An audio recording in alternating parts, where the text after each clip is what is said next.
Sa entablado ng telebisyon at media sa Pilipinas, kakaunti lamang ang mga personalidad na nag-iwan ng marka sa puso ng mga nakapanood gaya ni Laban Llover.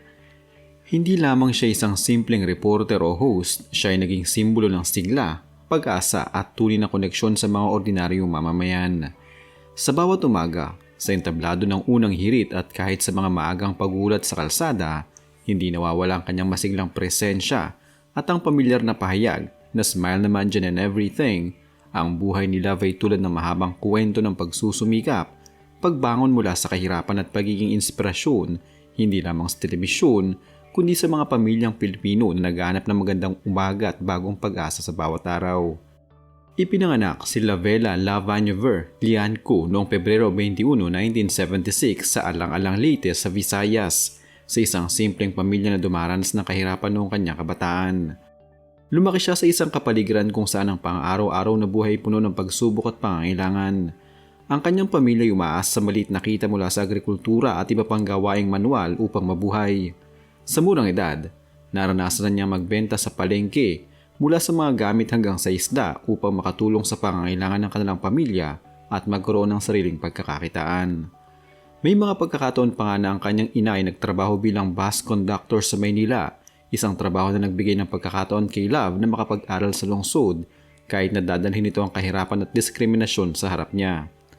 Ang kanyang paglaki sa probinsya at pagkakaroon ng mga limitadong oportunidad ay hindi naging hadlang upang siya ay mangarap ng mas mataas. Sa kabila ng pagiging biktima ng diskriminasyon ng kanyang mga kaklase dahil sa kanyang itsura noon, hindi siya nagpatalo. Bagkus, pinasigla nito ang kanyang determinasyon na magtagumpay at makamit ang kanyang mga pangarap sa buhay. Ang simula ng kanyang karera sa telebisyon ay hindi agad naging glamorous o madali. Nagsimula siya bilang intern sa GMA Network, partikular sa production ng kanilang news magazine program na The Probe Team. Bilang intern, sila ay hindi lamang tumulong sa maliliit na gawain. Siya ay nagsilbing production assistant, editor, writer at reporter din. Sa loob ng 8 taon niya roon, sa pamamagitan ng kanyang sipag at dedikasyon, unti-unti niyang hinubog ang kanyang kakayahan sa likod ng kamera at pati na rin sa larangan ng pagre-report. Ang karanasang ito ang nagtatag ng matibay na pundasyon ng kanyang karir sa media. Noong 2001, nagbago ang landas ni Love nang siya ay maging bahagi ng GMA News and Public Affairs. Dito niya sinimula ang kanyang on-camera karir, lalo na sa morning show na unang hirit. Isang programa na hindi lamang tungkol sa balita ng panahon at trapiko kundi koneksyon din sa mga manonood tuwing umaga. Hindi naglaon, siya ay nakilala hindi lamang bilang isang reporter kundi bilang isang taong nagbibigay ng aliw at positibong pananaw sa araw-araw sa pagharap sa mga hamong tulad ng matinding trapiko sa Metro Manila. Sa unang hirit, madalas siyang nakikita sa labas ng estasyon, nagre-report ng lagay ng trapiko sa mga pangunahing kalsada ng lungsod habang may hawak na malaki at kilalang boom mic. Isang imahe na nagbigay sa kanya ng titulong Reyna ng Kalsada. Sa mga maagang oras ng umaga, siya hindi lang nagulat ng sitwasyon sa mga kalsada kundi nagdadala rin ng enerhiya at saya sa mga manonood. Sa bawat segment niya, natatanging tanda ang kanyang masigla at nakakatuwang estilo ng paghahatid ng balita at syempre ang pamilyar at hindi malilimutang linya na paborito ng marami. Smile naman dyan and everything. Ang pagbibigay report ni Love sa trapiko at iba pang pangyari sa araw-araw na buhay ay naging isang aspeto ng kanyang malawak na koneksyon sa mga televiewers. Hindi lamang dahil sa impormasyon na kanyang ibinibigay kundi dahil sa paraan ng kanyang paghahatid ng balita. Malapit sa puso, masigla at puno ng positibong pananaw kahit sa gitna ng mga problema. Bilang isang reporter ng trapiko, hindi niya iniiwasan ng mga hamong tulad ng init, ulan at pagmamadali ng mga motorista, ngunit palagi siyang may ngiti at kakatuwang enerhiya na napapagaan sa pakiramdam ng mga manonood. Ang kanyang estilo ay may halo ng pagiging komedyante, ngunit may malalim na epekto rin na kahit sa gitna ng mga hamong tulad ng trapiko o aberya sa daan, may pag-asa at magandang simula pa rin ang bawat araw.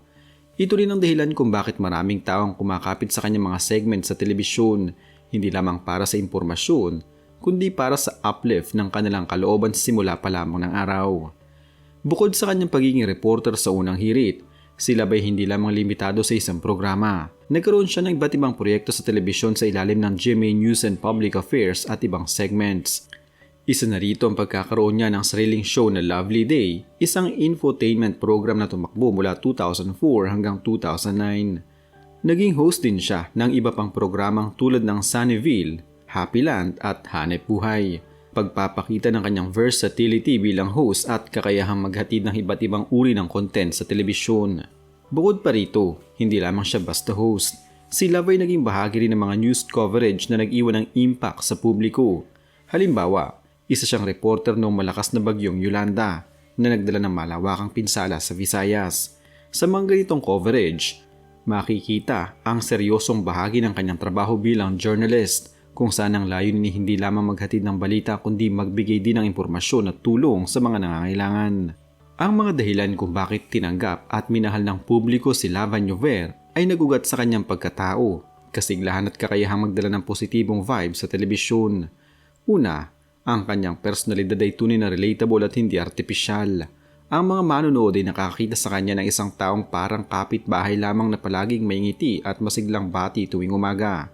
Pangalawa, ang kanyang estilo sa pag-uulat habang nagbibigay ng mahalagang impormasyon tungkol sa trapiko at panahon ay puno ng saya at halaga ng pagkakaroon ng magandang araw. Hindi siya nag-uulat ng basta-basta lamang.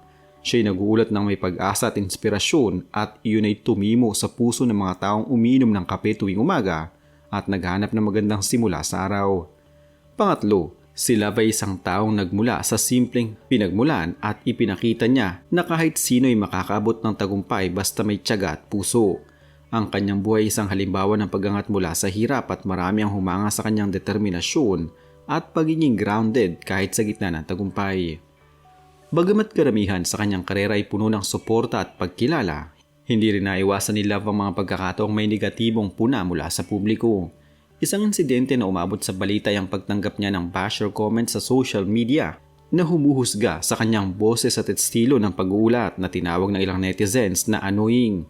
Sa halip na magalit, may hinahon niyang hinarap ang puna at ginamit ito bilang pagkakataon upang ipakita ang pagrespeto sa opinyon ng iba habang pinanatili ang kanyang positibong pananaw. Bukod sa ganitong mga simpleng komentaryo, hindi naman sobra ang mga politikal o malalaking skandalo na kinsangkutan niya sa media. Sa halip, ang mga kontrobersiya ay kadalasang umiikot sa mga ordinaryong kritisismo na karaniwang nararanasan ng mga personalidad sa telebisyon, lalo na kung sila ay public figures ng maraming tao. Pagkatapos ng mahigit 21 taon ng pagiging bahagi ng GMA Network, noong Disyembre 2022, opisyal na nagpahayag si Lava Ñover ng kanyang pag-alis sa Kapuso Station. Sa kanyang social media, ipinahayag niya ang taos-pusong pasasalamat sa mga taong naging bahagi ng kanyang journey sa GMA at binigyan din kung gaano kalaki ang naitulong nito sa kanyang buhay at sa buhay ng kanyang pamilya. Matapos ang kanyang pag-alis, tinanggap niya ang isang pagkakataon sa Net25 kung saan siya ay nag-host ng isang bagong radio TV show na tinawag nilang Love and Everything. Hango sa kanyang kilalang linya sa telebisyon, ang programang ito ay nakatuon sa mga positibong kwento, inspirasyon, relasyon at mga bagay na nagbibigay ng pag-asa at saya sa mga manonood at tagapakinig. Sa bagong yugto ng kanyang karera, mas lalong naipakita niya kung paano niyang gustong magpasabog ng love, hope at happiness sa madla. Hindi rin niya iniwanang negatibo ang kanyang pag-alis sa GMA. Sa halip, maayos niyang ipinahayag ang kanyang pasasalamat at tiwala na bukas pa ang maraming oportunidad sa kanya sa bagong network.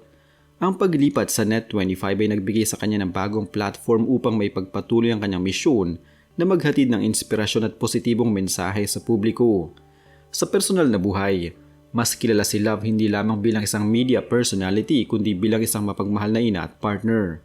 May asawa siya na si Jomar Lianco at ayon sa mga naitala, ang kanyang bagong imahe at pagbabago sa estilo ay hindi dulot lamang ng kanyang trabaho, kundi pati na rin ang pagsuporta ng asawa sa kanyang mga adhikain at buhay-trabaho na balanse. Bagaman hindi gaanong publikal ang detalye tungkol sa kanyang pamilya at personal na araw-araw na buhay, malinaw na ang kanyang buhay ay puno ng pagmamahal at suporta mula sa mga pinakamalapit sa kanya. Ang kanyang mga desisyon sa karera, lalo na ang mga paglipat sa ibang network, ay nagpapakita ng isang taong handang yakapin ang mga bagong pagsubok at pagkakataon, habang inuuna rin ang kanyang mga personal na adhikain at pamilya.